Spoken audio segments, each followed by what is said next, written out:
नमस्कार, मध्य प्रदेश छत्तीसगढ़ की खबरों के साथ हाजिर हूं मैं पंकज। बुलेटिन की शुरुआत करेंगे, लेकिन उससे पहले नजर डालेंगे अब तक की सुर्खियों पर।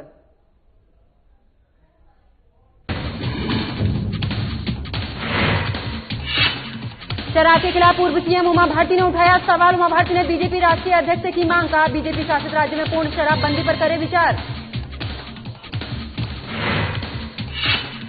शिवराज सरकार में हुए अनगिनत अधिकारियों के तबादलों ने लिया सियासी रंग, राज्य सरकार पर साधा निशाना।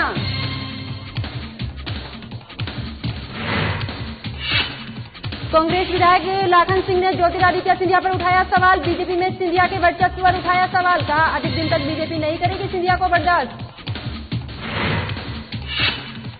छत्तीसगढ़ में 20 सालों में रिकॉर्ड धान खरीदी, सीएम भूपेश बघेल ने किसानों को दी बधाई, कहा अब तक राज्य में 84,44,000 मैट्रिक टन धान की हुई खरीदारी।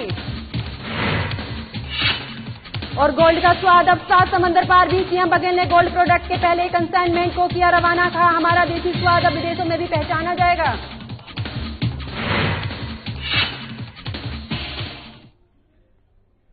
तो चलिए बुलेटिन की शुरुआत करते हैं। देश में कोरोना वैक्सीन की शुरुआत हो चुकी है और दूसरे चरण में खुद प्रधानमंत्री नरेंद्र मोदी सहित राज्य के सभी मुख्यमंत्रियों को कोरोना टीका लगवाया जाएगा।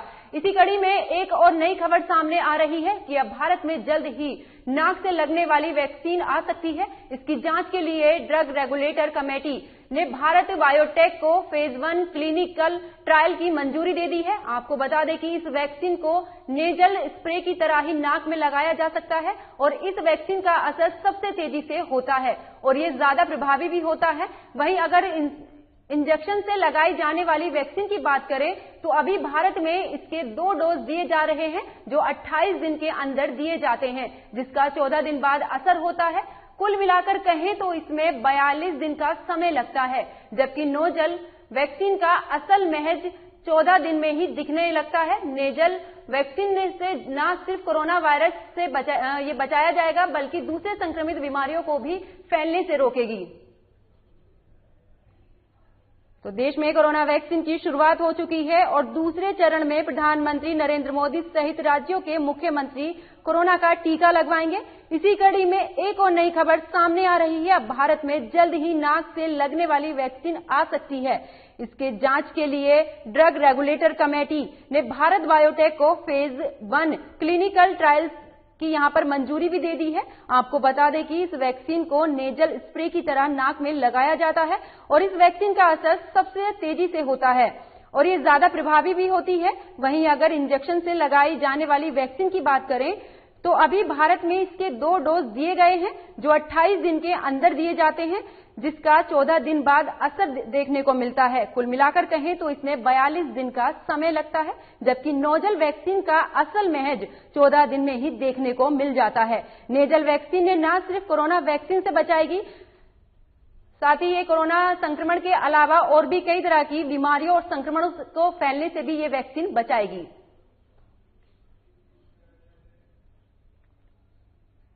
तो मध्य प्रदेश में जहां एक तरफ राजनीति में एक बार फिर विवादी का दौर शुरू होता नजर आ रहा है, भीतरवार के कांग्रेस विधायक लाखन सिंह ने एक बार फिर बीजेपी सांसद ज्योतिरादित्य सिंधिया पर निशाना साधा है। हाल ही में लाखन ने कहा है कि ज्योतिरादित्य सिंधिया बीजेपी में जाने के बाद चोरी छिपे ग्वालियर आते हैं।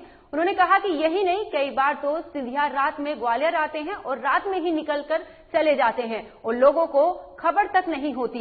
वहीं लाखन सिंह ने यह भी कहा, माफ कीजिएगा, बीजेपी में हैसियत को लेकर भी उन्होंने कई सवाल उठाए हैं। लाखन सिंह ने कहा है कि ज्योतिरादित्य सिंधिया जब तक कांग्रेस में रहे जनता से लेकर पार्टी तक एक एक कार्यकर्ता उनका सम्मान करता था, लेकिन जब से वो बीजेपी में गए हैं उनकी पार्टी में उनका सम्मान ही नजर नहीं आता।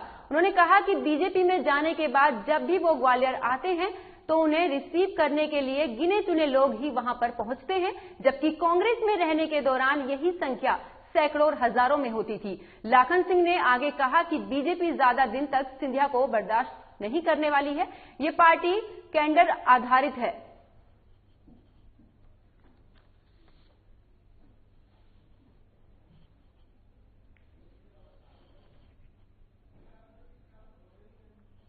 तो मध्य प्रदेश में जहां एक तरफ राजनीति में एक बार फिर विवादों का दौर शुरू होता नजर आ रहा है, भीतरवार से कांग्रेस विधायक लाखन सिंह ने एक बार फिर बीजेपी सांसद ज्योतिरादित्य सिंधिया पर निशाना साधा है।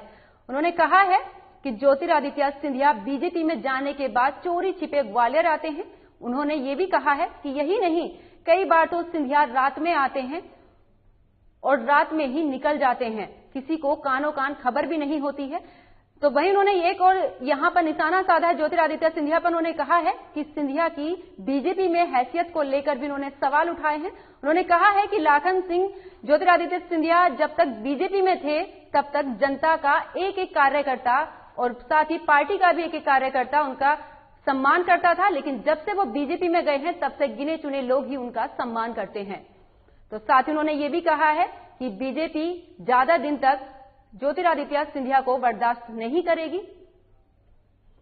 तो आपको बता दें कि बीजेपी सांसद ज्योतिरादित्य सिंधिया पर भीतरवार के कांग्रेस विधायक लाखन सिंह ने ये तंज कसा है। उन्होंने कहा है कि बीजेपी ज्यादा दिन तक ज्योतिरादित्य सिंधिया को बर्दाश्त नहीं करेगी। साथ ही उन्होंने ये भी कहा है कि ज्योतिरादित्य सिंधिया ग्वालियर चोरी छिपे आते हैं, कब आते हैं कब चले जाते हैं किसी को कोई खबर तक नहीं होती है।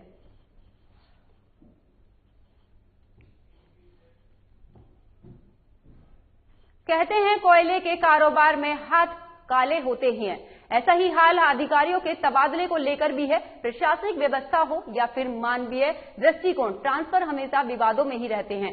शिवराज सरकार में 300 दिन की सरकार में करीब 3000 तबादलों ने अब सियासी रंग ले लिया है।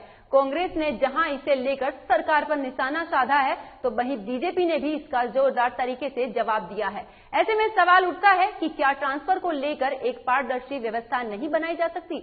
बता दें कि ये आंकड़े हैं मध्य प्रदेश के शिवराज सरकार के हैं, जहां पूरे घर को बदल डालूंगा के तर्ज पर हर दिन 10 ट्रांसफर होते हैं। ये आंकड़े बताते हैं कि कांग्रेस की सरकार को तबादले की सरकार से नवाजने वाली बीजेपी की सरकार में कुछ बदला नहीं है। अनुमानित तौर पर बीते 10 महीने में किस विभाग में कितने ट्रांसफर हुए हैं वो भी जरा सुन लीजिए। नगरीय विकास विभाग 400 तबादले हुए हैं, पंचायत एवं ग्रामीण विकास में 500 तबादले हुए हैं, पुलिस विभाग में 400, स्कूल शिक्षा विभाग में 400, वन विभाग में 300 ट्रांसफर हुए हैं। इन आंकड़ों के बाद कांग्रेस हमलावर है। पार्टी ने ट्वीट करके सरकार को कटघरे में खड़ा कर दिया है। आपदा में कमाई के नए अवसर, महामारी में विधायक खरीदकर मुख्यमंत्री बने शिवराज ने 303 दिन में 3000 से अधिक तबादले किए हैं और अब 1 से 30 अप्रैल तक तबादलों से प्रतिबंध हटाकर फिर 50,000 तबादले करेंगे। तो शिवराज विधायक खरीदी का पूरा खर्च यहीं से वसूला जाएगा। ये हाल तब है जब प्रदेश में तबादलों पर से प्रतिबंध 1 अप्रैल से 30 अप्रैल तक हटाया जाएगा। बताते चले कि मंत्रियों के साथ कैबिनेट बैठक में मुख्यमंत्री साफ कर चुके हैं कि 1 अप्रैल से 30 अप्रैल तक प्रदेश में ट्रांसफर पर से बैन हटाया जाएगा। तो आप खुद सोचिए इस दौरान किस स्तर पर अधिकारियों कर्मचारियों का तबादला होगा। मौजूदा हालत में कि शिक्षा विभाग में ट्रांसफर के लिए 3000 तो स्वास्थ्य विभाग में 4000 आवेदन आ चुके हैं। इस मुद्दे पर कांग्रेस के हमले का जवाब भी बीजेपी आक्रामक तरीके से दे रही है। गृह मंत्री नरोत्तम मिश्रा का कहना है कि कांग्रेस ट्रांसफर को लेकर 15 साल तक सवाल नहीं पूछ सकती। तबादले में प्रभारी मंत्री की भूमिका काफी अहम होती है, लेकिन अभी तक मंत्रियों को जिले के प्रभार नहीं बांटे गए हैं, लिहाजा ट्रांसफर में एक तरह से अधिकारियों की भूमिका काफी अहम है।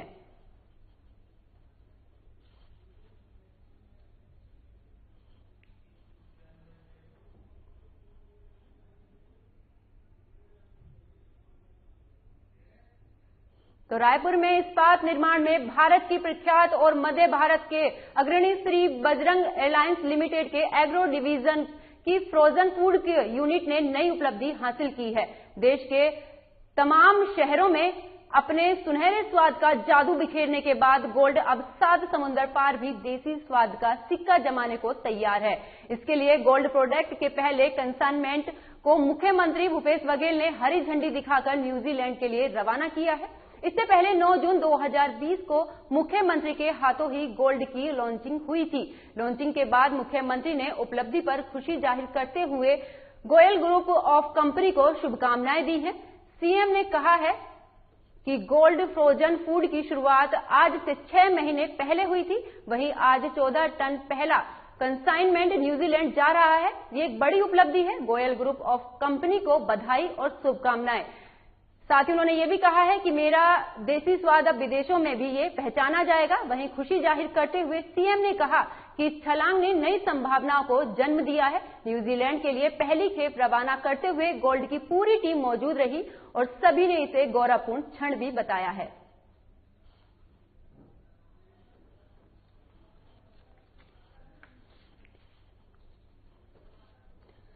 तो रायपुर में इस्पात निर्माण के भारत की प्रख्यात और मध्य भारत में अग्रणी श्री बजरंग एयरलाइंस लिमिटेड के एग्रो डिवीजन की फ्रोजन फूड की यूनिट ने नई उपलब्धि हासिल की है। देश के तमाम शहरों में अपने सुनहरे स्वाद का जादू बिखेरने के बाद गोल्ड अब 7 समुद्र पार भी देसी स्वाद का यहां पर सिक्का जमाने की तैयारी में है। इसके लिए गोल्ड प्रोडक्ट के पहले कंसाइनमेंट को खुद मुख्यमंत्री भूपेश बघेल ने हरी झंडी दिखाकर न्यूजीलैंड के लिए रवाना किया है। इससे पहले 9 जून 2020 को मुख्यमंत्री के हाथों ही गोल्ड की लॉन्चिंग हुई थी। लॉन्चिंग के बाद मुख्यमंत्री ने उपलब्धि पर खुशी जाहिर करते हुए गोयल ग्रुप ऑफ कंपनी को शुभकामनाएं भी दी हैं। सीएम ने कहा है कि गोल्ड फ्रोजन फूड की शुरुआत आज से 6 महीने पहले हुई थी। वहीं आज 14 टन पहला कंसाइनमेंट न्यूजीलैंड जा रहा है। ये एक बड़ी उपलब्धि है। गोयल ग्रुप ऑफ कंपनी को बधाई और शुभकामनाएं। हमारा देसी स्वाद अब विदेशों में भी पहचाना जाएगा। वहीं खुशी जाहिर करते हुए सीएम ने कहा कि इस छलांग ने नई संभावनाओं को जन्म दिया है। न्यूजीलैंड के लिए पहली खेप रवाना करते हुए गोल्ड की पूरी टीम मौजूद रही और सभी ने इसे गौरवपूर्ण क्षण भी बताया है। तो छत्तीसगढ़ में इस साल रिकॉर्ड धान खरीदी हुई है। राज्य निर्माण के बाद खरीफ विपणन साल 2020-21 में अब तक राज्य में 84,44,000 टन की खरीदारी हुई है। बीते साल 2019-20 के अगर रिकॉर्ड देखा जाए तो उसको लेकर भी यहां पर खरीदारी का ये रिकॉर्ड सामने आया है। साथ ही आपको ये भी बता दें कि बीते साल 2019-20 में क्रय किए गए धान के रिकॉर्ड की तुलना में 50,000 मैट्रिक टन अधिक है। तो वहीं रिकॉर्ड धान खरीद पर प्रदेश के मुख्यमंत्री भूपेश बघेल ने भी खुशी जाहिर की है। मुख्यमंत्री ने ट्वीट कर प्रदेश के किसानों को बधाई दी है। सीएम ने कहा कि राज्य के 20 सालों के इतिहास में सबसे ज्यादा धान खरीदी का रिकॉर्ड बन गया है। 21 जनवरी तक 84.44 लाख टन धान खरीदी हो चुकी है और खरीदी भी जा रही है। बता दें कि धान खरीदी के लिए अभी 10 दिन का समय और बाकी है। अब तक राज्य के 19,54,332 किसानों ने समर्थन मूल्य पर धान बेच चुके हैं। कस्टम मिलिंग के लिए मिलर्स को 27,70,693 मेट्रिक टन धान का डीओ जारी किया जा चुका है, जिसके खिलाफ अब तक 25,45,512 मैट्रिक टन धान का उठाव कर लिया गया है। तो आपको बता दें कि छत्तीसगढ़ में इस साल रिकॉर्ड धान खरीदी हुई है। राज्य निर्माण के बाद खरीफ विपणन साल 2020-21 में अब तक राज्य में 84,44,000 मैट्रिक टन धान की खरीदी हो चुकी है। बीते साल 2019-20 में का अगर ये रिकॉर्ड देखा जाए तो उसकी तुलना में अब तक 50,000 मैट्रिक टन अधिक धान की खरीदारी हुई है। तो वहीं रिकॉर्ड धान खरीदी पर प्रदेश के सीएम भूपेश बघेल ने खुशी जाहिर की है और साथ ही ट्वीट करके प्रदेश के किसानों को सीएम ने बधाई दी है।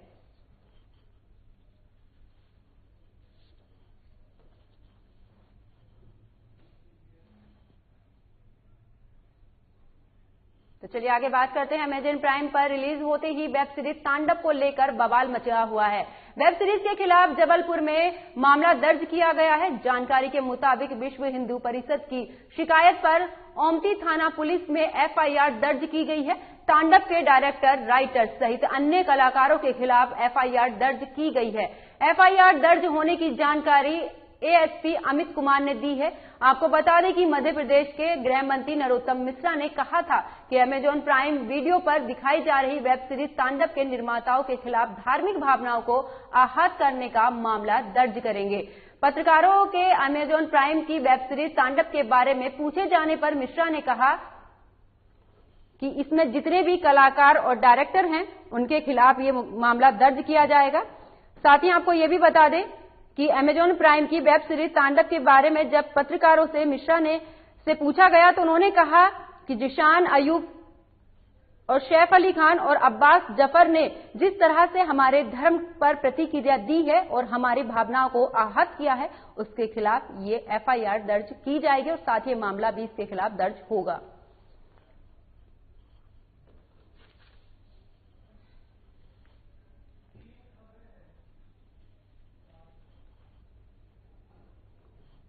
तो अमेजॉन प्राइम पर रिलीज होते ही वेब सीरीज तांडव को लेकर बवाल मचा हुआ है। वेब सीरीज के खिलाफ जबलपुर में मामला दर्ज किया गया है।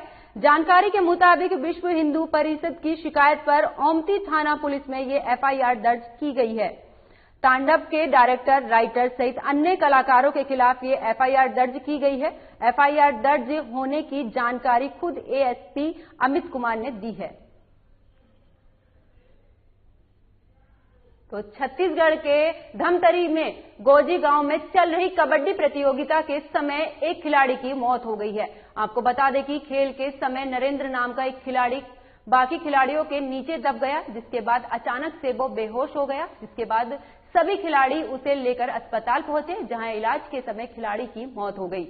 इस घटना पर छत्तीसगढ़ के मुख्यमंत्री भूपेश बघेल ने भी ट्वीट कर दुख जताया है। दरअसल इन दिनों ग्रामीण अंचल में कबड्डी प्रतियोगिता का आयोजन किया जा रहा है। वहीं धमतरी जिले के गोजी गांव में भी 2 दिवसीय कबड्डी प्रतियोगिता का आयोजन किया गया था, जहां ये दुखद घटना घटी।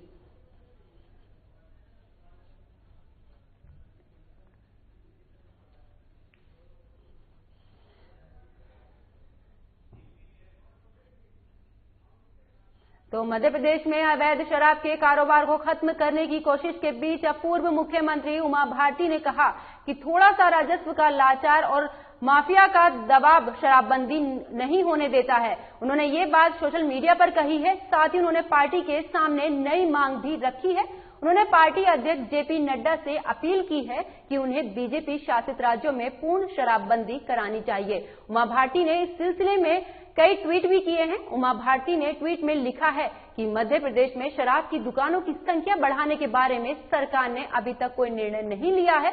तो मुख्यमंत्री शिवराज सिंह चौहान का ये वक्तव्य अभिनंदनीय है। कोरोना काल के लॉकडाउन के समय करीब शराबबंदी की स्थिति रही है। इससे ये स्पष्ट हो गया है कि अन्य कारणों और कोरोना से लोगों की मौत हुई, लेकिन शराब नहीं पीने से कोई नहीं मरा। उमा भारती आगे लिखती हैं कि अभी हाल ही में उत्तर प्रदेश और मध्य प्रदेश में शराब पीने से बड़ी संख्या में लोगों की मौत हुई है। अधिकतर सड़क दुर्घटनाएं शराब पीकर गाड़ी चलाने से होती हैं। ये बड़े आश्चर्य की बात है कि शराब मौत का दूत है, फिर भी थोड़े से राजस्व का लालच और शराब माफियों का दबाव शराबबंदी नहीं होने देता है। यदि देखा जाए तो सरकारी व्यवस्था ही लोगों को शराब पिलाने का प्रबंध करती है। मैं तो अपने राष्ट्रीय अध्यक्ष जेपी नड्डा से सार्वजनिक रूप से अपील करती हूं कि जहां भी बीजेपी की सरकार है, उन राज्यों में पूर्ण शराबबंदी पर की तैयारी की जानी चाहिए।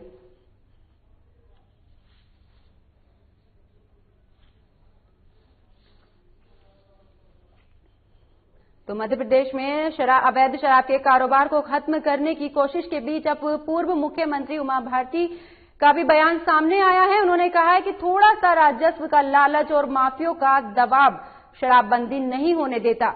उन्होंने ये बात सोशल मीडिया पर कही है। साथ ही उन्होंने पार्टी के सामने नई मांग रख दी है। उन्होंने ये भी कहा है कि मैं अपनी पार्टी के राष्ट्रीय अध्यक्ष जेपी नड्डा से अपील करती हूं कि उन्हें बीजेपी शासित राज्यों में पूर्ण शराबबंदी करनी चाहिए। उमा भारती ने इस सिलसिले में कई ट्वीट भी किए हैं। साथ ही उमा भारती ने ट्वीट में लिखा है कि मध्य प्रदेश में शराब की दुकानों की संख्या बढ़ाने के बारे में सरकार ने अभी तक कोई निर्णय नहीं लिया है। मुख्यमंत्री शिवराज सिंह चौहान का ये वक्तव्य अभिनंदनीय है। कोरोना काल में लॉकडाउन के समय करीब शराबबंदी की स्थिति रही है। तो चलिए आगे बात करते हैं। इंडिगो एयरलाइंस इंदौर से 3 और फ्लाइट शुरू करने जा रही है। एयरलाइन शेड्यूल में मुताबिक इंदौर मोबाइल फ्लाइट 27 जनवरी से शुरू होगी। इसके बाद सिडनी और लखनऊ के लिए 3 फरवरी से नई फ्लाइट संचालित की जाएगी। बता दें कि एयरलाइंस ने 2019 में सिडनी के लिए सीधी फ्लाइट शुरू की थी, लेकिन ये महज 2 महीने ही संचालित हो सकी। अब मुंबई के लिए 4 फ्लाइट शुरू होंगी। इंडिगो एयरलाइंस ने इन दिनों प्रमुख शहरों को जाने वाली फ्लाइट्स का शेड्यूल भी जारी कर दिया है। ऐसे में इंदौर से मुंबई, शिरडी और लखनऊ की यात्रा की चाहत रखने वालों के लिए ये बेहद अच्छी खबर है। वे तीनों शहरों की यात्राएं सुगमता से कर सकेंगे। 17 जनवरी को सूरत से कोलकाता जा रही इंडिगो की फ्लाइट की भोपाल के राजा भोज एयरपोर्ट पर इमरजेंसी लैंडिंग करनी पड़ी थी। करीब इसमें 172 यात्रियों को ले जा रही थी ये फ्लाइट। इस फ्लाइट में रविवार दोपहर तकनीकी खराबी आ गई थी।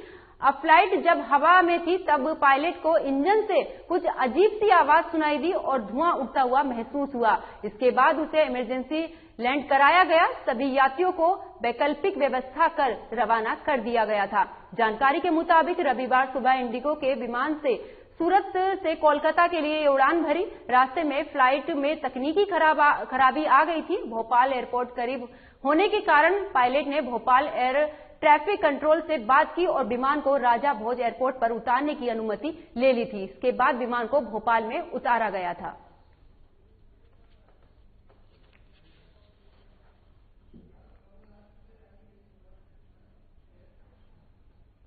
तो बुलेटिन में फिलहाल इतना ही। मुझे दीजिए इजाजत। नमस्कार।